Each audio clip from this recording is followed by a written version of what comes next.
Muchas veces se ha hablado del Imperio Español y cómo la multiplicación de enemigos en diversos frentes fue la causa de la bancarrota de la corona española y de cómo el Imperio Español entró en decadencia hasta perder todos sus territorios de ultramar. Sin embargo, el imperio tuvo un enemigo tan o más mortal que Inglaterra, Francia o el Imperio Otomano. Hablamos de la inflación y de la crisis que el descubrimiento del Nuevo Mundo trajo consigo, destruyendo un imperio sin que sus reyes supiesen exactamente qué estaba pasando. Así que si quieres saber más sobre esto, quédate con nosotros para averiguarlo. Bienvenidos a iProfit, creando tu futuro, invirtiendo en tu presente. Empecemos con el video.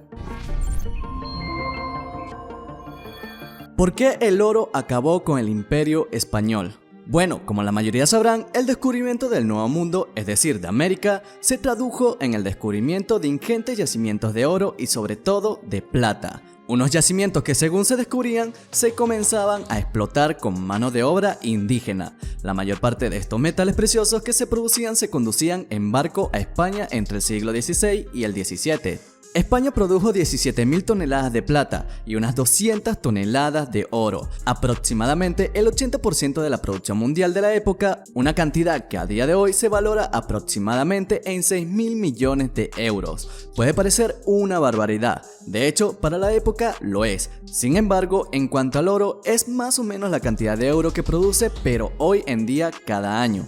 Mientras que si hablamos de la plata, 17.000 toneladas es lo que produce México en aproximadamente 5 años. Así que bueno, oro y plata quedaron mucho por ahí. Sin embargo, el oro y la plata que llegaban a España era una bendición para la corona, pero una bendición bastante envenenada. Y en cómo se trató la llegada de este oro y esta plata estaría la clave de la caída del Imperio Español. Pero antes de ponernos a responder directamente esa pregunta, vamos a ver de dónde y cómo salían los metales preciosos que se llevaban a España. Habían dos zonas principales de explotación minera. Por un lado estaba el Virreinato de Nueva España, que incluía el actual México y que era una zona muy rica en metales preciosos, especialmente en plata. Y por otro lado tenemos el Virreinato de Perú, cuyos yacimientos más importantes de oro y plata estaban en el actual Perú. Al principio, el oro se sacaba de los ríos con batias, un proceso que se conocía como el lavado de metal, pero pronto se empezaron a explotar yacimientos que los pueblos precolombinos ya explotaban antes. Al principio se utilizó el método de la guaira que utilizaban los indígenas y que consistían en unos hornos para que la plata pura se derritiera por el fuego y saliese purificada, pero el problema es que se perdía mucha plata en el proceso. Más tarde se comenzó a utilizar la técnica del azogue. El azogue no es nada más ni nada menos que mercurio. El caso es que se molía previamente la plata para que una vez hecha polvo fuera absorbida por el mercurio y más tarde se separaba el mercurio de la plata para obtener su pureza. Esta técnica hizo que la producción de plata se disparase hasta cuotas nunca antes vistas. El problema es que en las minas de mercurio muchos indígenas murieron, pero bueno, como la técnica era eficiente, se siguió empleando aún así. Toda esa plata que se sacaba de las minas y que después se refinaba con mercurio era metida en barcos y mandada a España. En España, Sevilla primero y Cádiz después tuvieron el monopolio del comercio con las Indias hasta 1777. A Sevilla comenzó a llegar toneladas tras toneladas de oro y plata.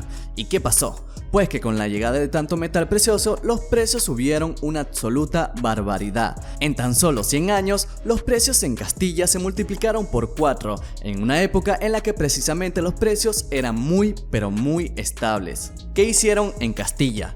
Pues fácil, sin producir en Castilla es caro, porque los precios están muy altos. Y si yo tengo mucho oro y mucha plata, ¿por qué no comprar los materiales manufacturados a otros países con el oro y la plata que tengo?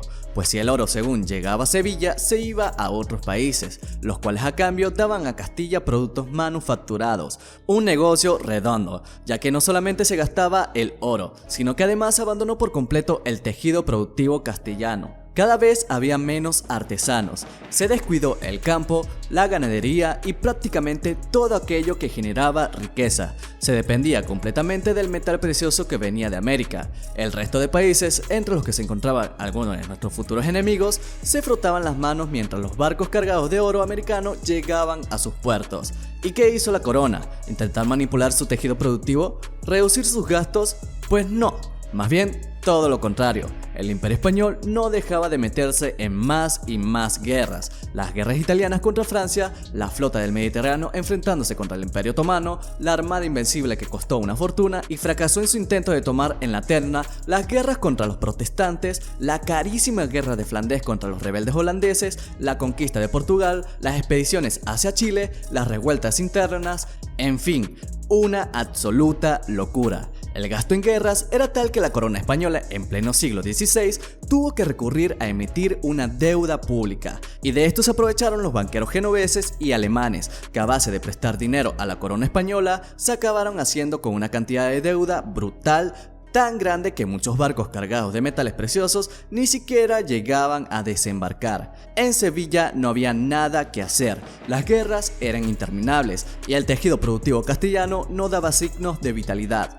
En 1557, el rey Felipe II tuvo que decretar la suspensión de pagos de la deuda de la corona. En 1577 y en 1597, la corona volvió a declararse en bancarrota. La armada holandesa y los corsarios ingleses hacían que algunos de los barcos españoles cargados de oro y plata no llegaran a los puertos, algo que hizo que la llegada de oro y plata de América se resintiera también. El agotamiento de la plata y el oro más accesible y tener que buscar metales preciosos a mayor profundidad hizo que la producción de oro y plata bajase un montón. Aunque bueno, el oro y la plata rara vez llegaban a Castilla, ya que su destino final, como ya hemos visto, eran los grandes puertos europeos. También mucho oro y mucha plata española acabó en China y en Japón, ya que desde el puerto de Manila se comerciaba con estos a cambio de productos manufacturados por especias. Bueno, ¿y cómo es que el Imperio Español con este paisaje tan negro aguantó hasta el siglo XVIII?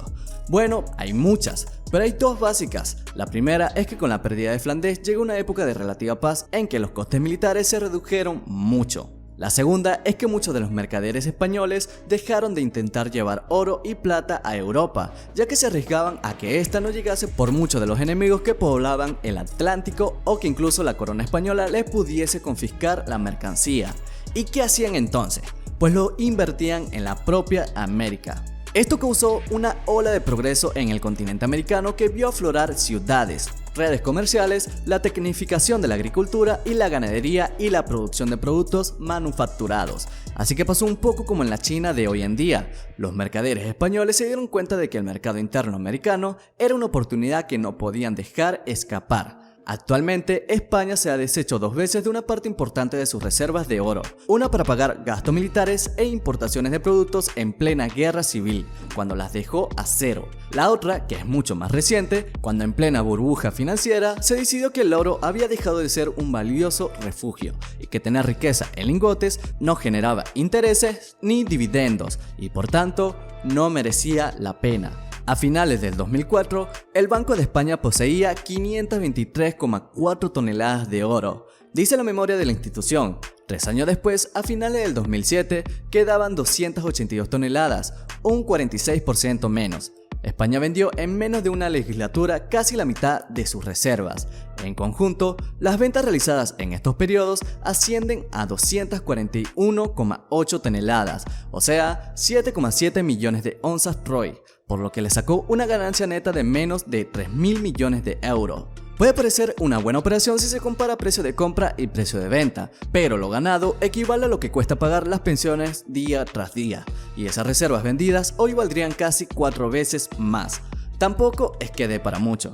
Es cierto, España invierte en otros activos y su estabilidad está básicamente ligada a su capacidad de recaudar impuestos. En cualquier caso, si echamos un vistazo a la evolución del precio de la onza de oro desde entonces, todo apunta a que la estrategia no fue muy brillante. Pero si has llegado hasta aquí, cuéntanos tu opinión. Si tienes alguna opinión al respecto, recuerda dejarla en los comentarios que te estaremos leyendo. Y también recuerda que si te gustó el video, un like y una suscripción nos apoyaría bastante para seguir creciendo este canal y seguir brindándote de contenido de calidad para ti. Si además compartes el video con un amigo, 1.000.000 de bitcoins te caerán mañana en tu cuenta. Nah, broma, pero sí tendrás una estable vida financiera. Ya sin más nada que decir, chao y hasta la próxima, trader.